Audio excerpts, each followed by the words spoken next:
Hello दोस्तों, मैं सुभय कुमार। आज 1 दिसंबर और 2023 का आखिरी महीना है जो स्टार्ट हो गया है और इसी कड़ी में दोस्तों आपकी तैयारी भी बहुत अच्छी चल रही होगी। निश्चित रूप से है जो आप जुड़े रहें और आज के जागरण के करंट अफेयर्स के लिए जो आप इंतज़ार कर रहे हैं उसके लिए बहुत बहुत धन्यवाद। दोस्तों आज का जो करंट अफेयर्स है बहुत ही इम्पोर्टेंट है। प्रधानमंत्री जी के द्वारा है जो जातियों का खेल जो हम जानते हैं दोस्तों कि ब्रिटिश काल से जो इतनी गहरी जड़ें हैं उसको मिटाना कहीं ना कहीं है जो बहुत मुश्किल हो रहा है और यही जाति ने कहीं ना कहीं आरक्षण को और बढ़ावा दिया। लोगों के बीच है जो ध्रुवीकरण की बात की जाती है, क्षेत्रीयकरण की बात की जाती है। आप देखते हैं कि जाति एक ऐसी साइकोलॉजिकल मनोभावना की तरह है जो काम करता है कि इसका प्रभाव राजनीतिकरण में भी इससे सबसे ज़्यादा देखा जा सकता है। खैर कोई बात नहीं, आज 21वीं सदी का युग है, हमें है जो इससे बाहर निकलने का भी कहीं ना कहीं है जो समय है और इससे जब बाहर निकलेंगे तभी है जो हमारा देश है जो आर्थिक और सामाजिक और राजनीतिक रूप से और सांस्कृतिक रूप से सशक्त होगा। प्रधानमंत्री जी के द्वारा जो बातें कही गई है उसकी हम चर्चा कर देते हैं। गरीब, युवा, महिलाएं और किसान मेरे लिए सबसे बड़ी 4 जातियां हैं। उन्होंने है जो इसको है जो बहुत ही डिप्लोमेटिक तरीके से है जो उन्होंने जो रखने का प्रयास किया है लोगों के बीच में। निश्चित रूप से दोस्तों है जो ये 4 हैं जो स्तंभ हैं और निश्चित रूप से गरीब को हमें जो गांधी जी का सपना था कि सबको एक बराबर समानता लाना। युवा देश की रीढ़ होती है। जानते हैं दोस्तों कि जो मानव संसाधन जो है युवा, आपका जो जनआंशिकी लाभांश जो होता है उसमें युवा की बहुत बड़ी योगदान है। आप भारत में सबसे ज़्यादा युवा, अगर इसको स्किल करेंगे तो हमारा है जो बेहतर भविष्य बनेगा। महिलाओं को बल श्रम भागीदारी में लाना बहुत ज़रूरी है। अगर हम कंधे से कंधा मिलाकर चलेंगे तो निश्चित रूप से है जो देश का विकास होगा। और बहुत सारी योजनाएं हैं जो महिलाओं के लिए है जो चालू की गई, जैसे मुद्रा योजना में सबसे ज़्यादा है जो पैसा है जो महिलाओं को दिया गया है। लखपति दीदी योजना, मैंने कल उसकी चर्चा किया है। और किसान जो हमेशा है जो हमारा भरण पोषण करता है और देश को खिलाता है और देश के साथ साथ विश्व को भी है जो खिलाता है। कुछ दिन पहले ही भारत है जो निर्यात के क्षेत्र में है जो सबसे बड़ा जो देश है जो बना है। निश्चित रूप से हर क्षेत्र में है जो भारत का एक अच्छा कोलैबोरेशन रहा है। तो ये 4 कहीं ना कहीं स्तंभ है और इससे है जो इसी पे है जो हमारा देश टिका हुआ है। हमारे देश की माटी बहुत ही महत्वपूर्ण है किसानों के लिए। तो ये सबसे बड़ी 4 जातियां हैं जो प्रधानमंत्री जी के द्वारा बताई गई है। तो निश्चित रूप से है जो एक कुछ राजनीतिक बातें थी, लेकिन राजनीतिक बातें को मैंने हटाकर है जो आपसे है जो बात करने का प्रयास किया। तो इसके क्रम में दोस्तों आगे बढ़ते हैं। दूसरी बात है कि दोस्तों COP28 आप जानते हैं कि संयुक्त अरब अमीरात में हो रहा है। प्रधानमंत्री जी कल है जो उस बैठक में भाग लेने के लिए गए हैं।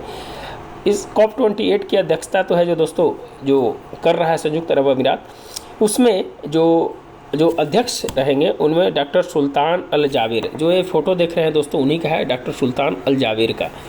उन्होंने है जो इस सेशन की है जो अध्यक्षता करेंगे। सबसे इम्पोर्टेंट बात है कि दोस्तों इसमें जो पर्यावरण सुरक्षा के लिए जो फंडिंग सबसे इम्पोर्टेंट चीज़ है। विकसित देश और विकसित देश के बीच कहीं ना कहीं जो रस्साकसी है, एक दूसरे के पूरक होते जाते हैं, तो इसको है जो दूर करने का है जो प्रयास है जो इसमें किया गया। और सबसे पहला मुद्दा है जो लॉस एंड डैमेज फंड का है कि आपने जो इंफ्रास्ट्रक्चर डेवलप करना है, इसके लिए है जो विकासशील देश को पैसा देना है। तो इस पे है जो विशेष चर्चा होगी। पिछले बार इसको संसदीय समिति के पास, संसदीय मैंने वहाँ की समिति के पास भेज दिया गया था और इस पे है जो इस बार है जो चर्चा होगी। कहा जाता है दोस्तों ग्लोबल नॉर्थ और ग्लोबल साउथ के बीच भी है जो एक बहुत बड़ी है जो भूमिका निभाएगा।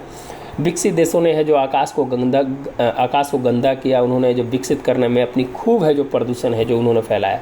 और आज जब विकसित देश के द्वारा इस चीज़ को किया जाता है तो निश्चित रूप से जो विकासशील देश के द्वारा जो इस चीज़ को किया जाता है तो विकसित देश है जो उस पर जो इल्ज़ाम लगाती है। तो निश्चित रूप से विकासशील देश के द्वारा जो वक्तव्य जो रहता है कि भाई हमें है जो इसके लिए आप इंफ्रास्ट्रक्चर डेवलप करने के लिए आप हमें पैसा दीजिए ताकि है जो हम बैलेंस है जो इसको कर सकें, कार्बन न्यूट्रल की ओर है जो हम आगे बढ़ सके, हमें जीवाश्म ईंधन को छोड़कर है जो आगे बढ़े। जानते हैं दोस्तों कि भारत एक बड़ी आबादी वाला देश है और विकासशील देश है, बढ़ने के लिए ऊर्जा की ज़रूरत होगी। तो निश्चित रूप से जो जीवाश्म ईंधन को है जो कहीं ना कहीं है जो भारत को उपयोग है जो करने की है जो अभी प्रतिबद्धता है। इसमें है जो कहीं किंतु और परंतु नहीं है। लेकिन हमें है जो इस बात को सोचना होगा कि पर्यावरण एक महामारी के रूप में है जो धीरे धीरे उत्पन्न हो रही है, जिस प्रकार से है जो खाद्य श्रृंखला को प्रभावित कर रहा है, स्वास्थ्य को प्रभावित कर रहा है, बहुत सारी चीज़ को प्रभावित कर रहा है। तो उससे है जो हमें किस प्रकार से जो निपटना है, तो इस पर है जो वार्ता होगी। और COP28 एक ऐतिहासिक है जो मुझे है जो साबित लग रहा है कि ऐतिहासिक निर्णय है जो इससे निकलेंगे, और पर्यावरण के लिए एक है जो नया दिन है जो कहीं ना कहीं है जो एक है जो लेकर है जो आएगा। तो यही है सब बातें थी दोस्तों, इसको जो करंट अफेयर से रिलेटेड था। याद कर लीजिएगा कि इसके अध्यक्ष जावेर साहब हैं, ध्यान रखिएगा। अमेरिका भारत साझेदारी के बेहतरीन उदाहरण है निसार के बारे में है ना, हमने कल चर्चा किया था कि भारत, इंडिया और नासा का बीच का है जो एक निसार उपग्रह है जिसको छोड़ा जाएगा, जिसमें जो बहुत सारी आपदाएं, भूमि, कृषि सबसे रिलेटेड है जो इसकी है जो मैपिंग करेगा, इसकी जांच करेगा। तो निसार 2024 में छोड़ा जाएगा। नासा इसरो अपर्चुअल सिंथेटिक अपेचर है जो इसको कहा जाता है। तो निश्चित रूप से जो अभी विल्सन साहब आए हुए जो नासा के प्रमुख हैं, उन्होंने है जो घूम कर है जो भारत और अमेरिका के बीच है जो इस क्षेत्र, अंतरिक्ष क्षेत्र में है जो और उपलब्धियां हैं जो प्राप्त करने की है जो कहीं ना कहीं प्रतिबद्धता जताई है। आगे बढ़ते हैं दोस्तों। भारत और चीन जल्द अगले दौर की सैन्य वार्ता होगी। एक चीज़ बता देते दोस्तों, चीन जो है आपसे कितना भी लड़ ले, लेकिन वो आपसे वार्ता करते रहेगा। और इसकी है जो नेशनल पॉलिसी है, उसकी जो विदेश नीति है, 22-23 दौर की बैठक हो चुकी है, वो लगातार 60-70 बैठक करते रहेगा, लेकिन ज़रूरत पड़ेगा तो आप पे हमला भी कर देगा। तो इससे सतर्क भी रहना है। ये हमेशा है जो जब 2017 डोकलाम से हुआ था उस समय से वार्ता चालू है, अभी तक है जो 22-23 वार्ता हो चुकी है, लेकिन अभी भी है जो सीमा विवाद है जो नहीं सुलझाया गया है, और यही उसकी है जो विदेश नीति है। तो आगे बढ़ते हैं दोस्तों इस पर, और तो कुछ नहीं है इसमें। हमने 97 तेजस लड़ाकू विमान, 156 प्रचंड हेलीकॉप्टर है जो सरकार खरीदेगी। सरकार को जो रक्षा खरीद परिषद है जो DAC है जो 2.25 लाख करोड़ रुपये के रक्षा सौदा को मंजूरी दी है। और इससे है जो हमारा वायुसेना है, और वायुसेना जो है जब मजबूत होगा तो हमारा देश की रक्षा जो व्यवस्था है मजबूत होगी। तो निश्चित रूप से है जो बजट है और है जो बढ़ाना चाहिए। हमारी एक कहा जाता है दोस्तों कि एक स्वस्थ लोकतंत्र को चलाने के लिए एक सक्षम नेता तो होना चाहिए, लेकिन उसके पास है जो सेना भी बहुत ज़रूरी है। अगर सेना नहीं रहेगी तो स्वस्थ लोकतंत्र नहीं चलेगा। निश्चित रूप से है जो ज़रूरी है, दोनों चीज़ को ज़रूरी है, तब है जो एक लोकतंत्र की है जो एक नई रूप है जो देखने को मिलेगा। तो और भारत है जो जानते हैं कि तीसरा सबसे बड़ा है जो रक्षा के क्षेत्र में जो काम करती है।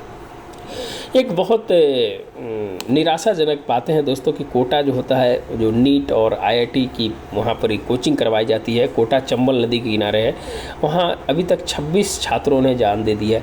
ये एक गंभीर विषय है। निश्चित रूप से कुछ दिन पहले कलकत्ता की कोई महिला लड़की थी, उन्होंने जो अपने अंडर प्रेशर में आकर है जो इस तरह के अगर काम कर रहे, तो गुजारिश है कि कभी भी अंडर प्रेशर में ना आए। उतार चढ़ाव जीवन में आते रहता है, कोई बहुत बड़ी बात नहीं है।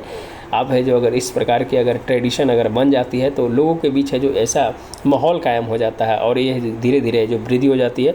तो उम्मीद करते हैं कि सरकार और हमारी जो वहाँ की जो प्रशासन है जो इस पर है जो ज़रूर ध्यान दें। एक बहुत ही दुखद खबर है। चलिए दोस्तों आगे है पश्चिमी एशिया संकट से सबक है, जो किस प्रकार से है जो पश्चिम एशिया में जो संकट है उससे है जो सबक लेने की ज़रूरत है। इसका है जो हमने पिछले दिन भी है जो इसकी है जो हम चर्चा है जो हमने किया था। तो कहा जाता है कि दोस्तों है जो इजराइल और फ़िलिस्तीन की जो कहानी है वो है जो 1948 में है जो इजराइल का निर्माण हुआ। और एक चीज़ और बताते हैं कि उसी समय है जो दोस्तों है जो भारत पाकिस्तान का विभाजन भी हुआ था। हम दोनों को है जो पैरेलल लेके चल सकते हैं कि दो धार्मिक आधार पर है जो बना देश, एक इजराइल और एक पाकिस्तान, और फ़िलिस्तीन लोकतांत्रिक देश और भारत भी लोकतांत्रिक देश। आप इस तरह से है जो इसको समझ सकते हैं। लेकिन किस प्रकार से है जो दोस्तों धीरे धीरे बदलते समय में इजराइल और भारत ने अपने आप को अच्छा और सक्षम बनाया, और पाकिस्तान और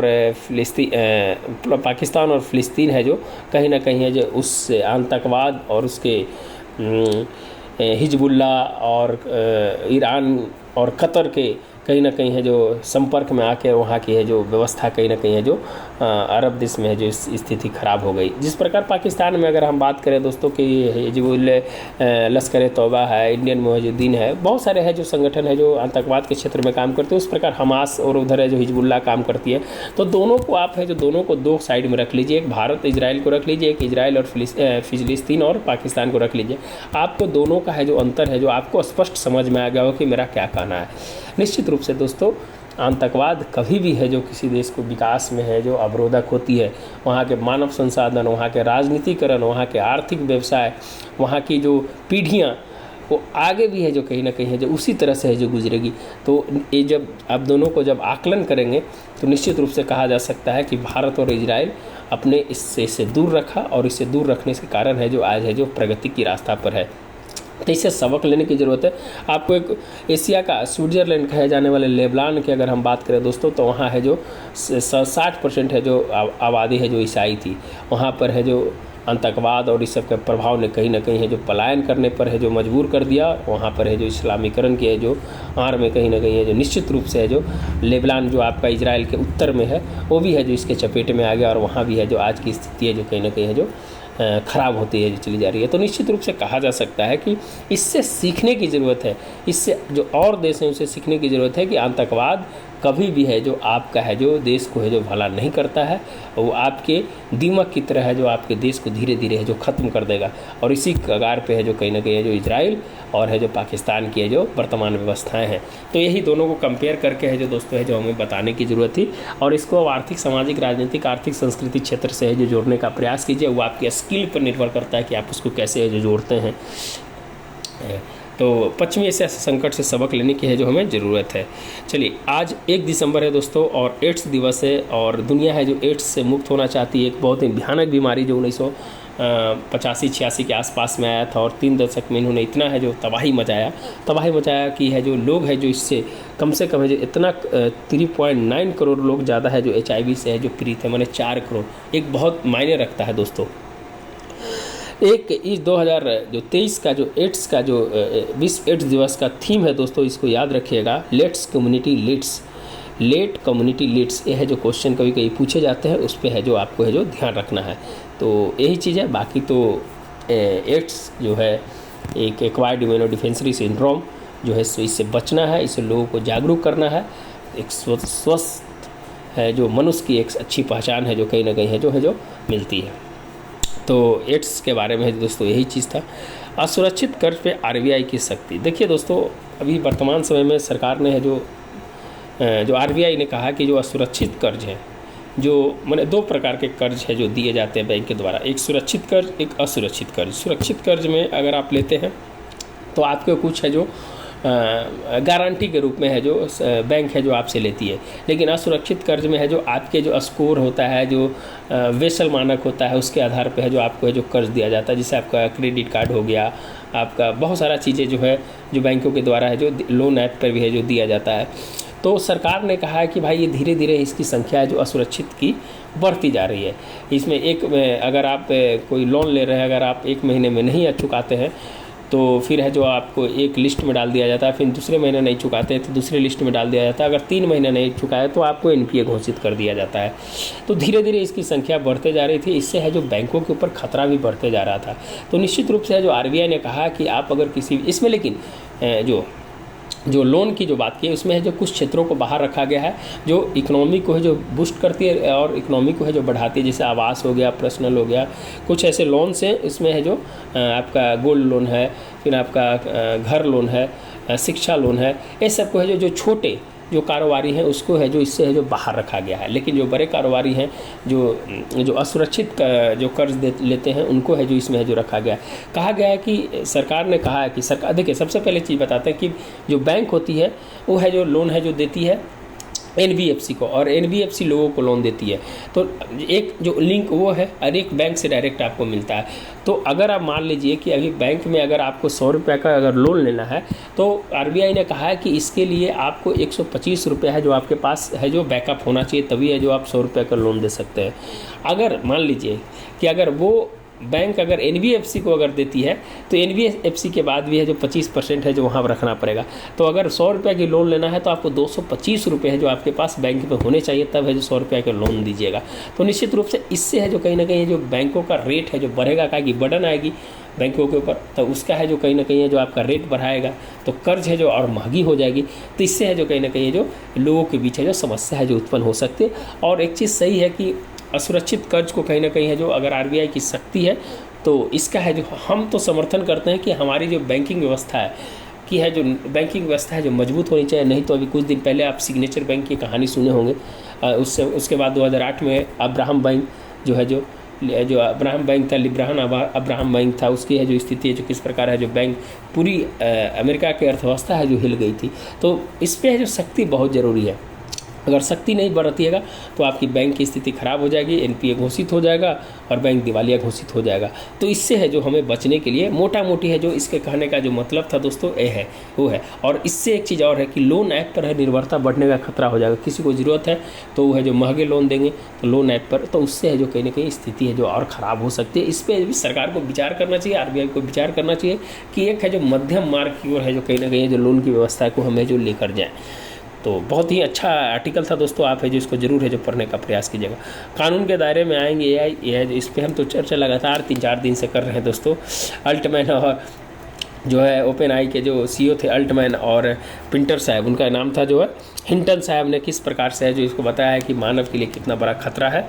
और इसके लिए जो एक वैश्विक सम्मेलन जो है जो ब्रिटेन में हुआ था, और जो कानून है सबसे पहले अमेरिका है जो इसके लिए लाई है, अब यूरोपीय यूनियन है जो अब इसके लिए कानून ला रहे हैं। लेकिन सम्मेलन सबसे पहले जो एआई पे हुआ था उसमें बहुत सारे देश के जो प्रतिनिधि है जो उसमें जुटे थे और एआई पे है जो अपनी प्रतिबद्धता जताई थी। तो निश्चित रूप से है जो एआई पर जो कानून है वो है जो लाने की है जो बात कर रही है। अब हमारा जो वैश्विक अनाज पे भारत जो है भारत की हिस्सेदारी है जो दोगुनी हुई है। अब जानते हैं कि जो हमारा जो प्रतिवर्ष जो है 2010 में 3% के आसपास होता था, जो अभी वर्तमान में 8% के आसपास पहुंच गई है। और भारत कृषि है जो अमेरिका को सबसे ज़्यादा $521 करोड़ है जो शीर्ष 5 आयातक जो है भारतीय कृषि का जो है जो अमेरिका है, चीन है, बांग्लादेश है, यूएई है, वियतनाम है। और भारतीय कृषि निर्यात करती है चावल, गैर बासमती गेहूँ, चीनी, खाना पकाने का तेल। तो हमारी है जो धीरे धीरे निर्यात बढ़ रही है। जब हम 81 करोड़ लोगों को है जो 5 किलो अनाज फ्री देते हैं उसके बाद हमारी तो इसके कहीं ना कहीं जो हमारा उत्पादन ही बढ़ा है और निर्यात ही बढ़ा है, एक अच्छा संकेत है। इसी प्रकार से हमारे भारतीय कृषि, लेकिन यार किसानों की हाल जितना है उतना ही है, उस पर कहने की क्या ज़रूरत है। चलिए कोई बात नहीं, आगे बढ़ते हैं। विवादों में रहे अमेरिका के पूर्व विदेश मंत्री हेनरी किसिंजर का निधन हो गया है। ये बहुत विवादित वहाँ के विदेश मंत्री थे। 1971 के युद्ध में भारत के खिलाफ है जो उन्होंने बोला था और इंदिरा गांधी के खिलाफ है जो उन्होंने अपशब्द कहा था। उनकी मृत्यु हो गई है। कभी कभी क्वेश्चन पूछ देते हैं किसिंजर कौन थे, तो वहाँ के पूर्व विदेश मंत्री हैं। चलिए आगे है, अमेरिकी कोर्ट में भारतीयों का नाम आना चिंताजनक है। बहुत ज़रूरी है भाई। देखिए हमारा देश है जो वसुधैव कुटुंबकम और है जो सभी को एक साथ है जो लेने की बात करता है। ये पहली बार है कि अमेरिकी कोर्ट में भारत का नाम आना चिंताजनक है। और कनाडा ने भी इस पर जो हमला बोला है, ये पूरी तरह से विदेश मंत्रालय का मामला है। हम है जो इस पर है जो ज़्यादा टिप्पणी नहीं करेंगे, लेकिन इतना ही है कि जो पन्नू की जो हत्या की साजिश, मैंने जो साजिश किया है उसमें भारत का नाम आया है। तो कहीं ना कहीं है जो इसके जांच का विषय है। इस पे है जो हम लोग है जो ज़्यादा है जो इस पे है जो कुछ है जो टिप्पणी नहीं करेंगे। ये पूरी तरह से गोपनीय और विदेश मंत्रालय का मामला है। तो आगे बढ़ते हैं दोस्तों। एक डांसिंग रोबोट है दोस्तों जिसका रावी नाम दिया गया है। जापान के राजधानी टोक्यो में अंतर्राष्ट्रीय रोबोट प्रदर्शनी के दौरान है जो इसको है जो ह्यूमनॉइड रोबोट सभी और ध्यान है जो खींचा है और इसका नाम है जो रावी दिया है। इसको डांसिंग रोबोट है जो नाम दिया गया है। और याद रखिएगा अंतर्राष्ट्रीय रोबोट प्रदर्शनी है जो जापान में हुआ है। एक बहुत ही दुखद खबर और है दोस्तों कि भारत में वायु प्रदूषण से प्रतिवर्ष 21 लाख से अधिक मौतें होती हैं। तो अभी जानते हैं कि एयर क्वालिटी इंडेक्स है जो किस प्रकार से है जो WHO के अनुसार भारत जो दिल्ली की राजधानी थी जो 100 गुना है जो ज़्यादा बढ़ गई थी। PM 2.5 जो रेंज है उसका। तो निश्चित रूप से है जो वायु प्रदूषण है वो आपको सबसे ज़्यादा है जो खतरनाक है जो स्वास्थ्य पे पड़ता है। और स्वास्थ्य जब आपका खराब होगा तो इसके इर्द गिर्द मैंने आपकी जितने भी समस्याएं हैं वो है जो आप व्यक्तिगत तो होगा, समाज के लिए भी होगा और राज्य सरकार पे बजट भी उस प्रकार से भरेगी। सरकार को और है जिसके लिए काम करने की ज़रूरत है। तो निश्चित रूप से हमें पर्यावरण को एक ऐसी समस्या से है जो कहीं ना कहीं है जो रोकना पड़ेगा, ताकि है जो हमारी है जो सतत विकास के साथ समावेशी विकास में भी है जो कहीं ना कहीं इसका योगदान हो। तो दोस्तों मेरा आज का वीडियो है जो यहीं समाप्त होता है। अगर अच्छा लगता है तो ज़रूर है जो लाइक एंड सब्सक्राइब जरूर करें और निश्चित रूप से है जो आप लोग शेयर करें। मिलते हैं दोस्तों नए वीडियो के साथ। धन्यवाद।